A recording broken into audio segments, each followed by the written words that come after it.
नमस्कार. मी आज खोबरं, लसूण आणि तिळाची चटणी दाखवणार आहे छान.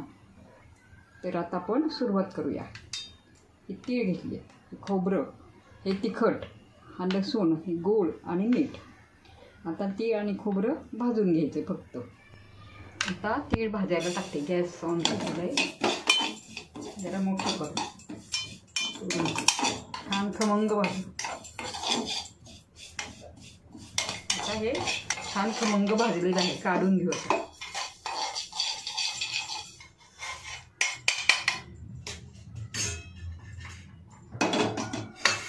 आता खोबरं थोडंसंच भाजायचं आहे बघा, अगदी थोडंसं भाजायचं, जास्त नाही. गरम भांड्यात भाजून काढायचं नुसतं.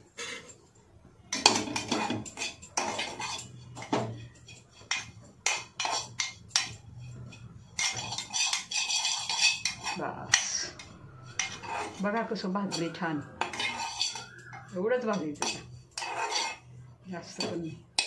आता काढून घेऊया आपण मिक्सरमध्ये. आता थोडंसं हे गार होऊन दिलं आणि खोबरं चुरून घेते. मिक्सरवर नाही काढायचं जास्त, असं चुरून घ्यायचं चांगलं. ते मिक्सरमध्ये काढूया. तीळ, थोडंसं मीठ, थोडंसं टाकायचं अंदाजाने आपल्या, थोडासा गूळ, चवीपुरता गूळ, म्हणजे लहान मुलंसुद्धा खाऊ शकतात, आणि थोडं तिखट. बस. आणि लसूण पाकळ्या, 5-7 लसूण पाकळ्या आहेत. आता काढते आता हे मिक्सरवर. आता मिक्सरवर आता बघते, लगेचच बारीक होते ते, जास्त पण अजून थोडंसं करते आता.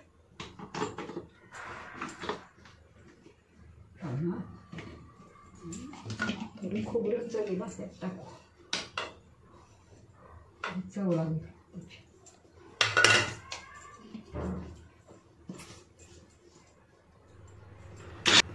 हां, आता हे मिक्सरमध्ये झाले बारीक.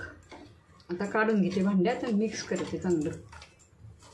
आता बघा तुम्ही, चटकदार चटणी आपली छान.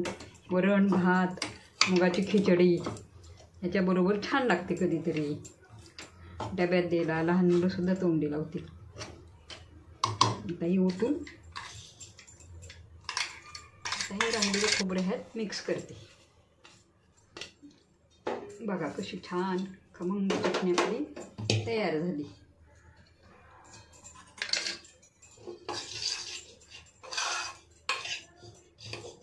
आता ही भरून ठेवू आपण बरणी. आईच्या वेळेस पटकन घ्यायला टाकायला छान. आता भरून ठेवू आपण ही.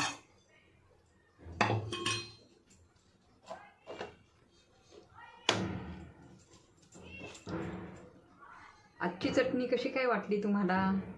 कमेंटमध्ये नक्की सांगा. धन्यवाद.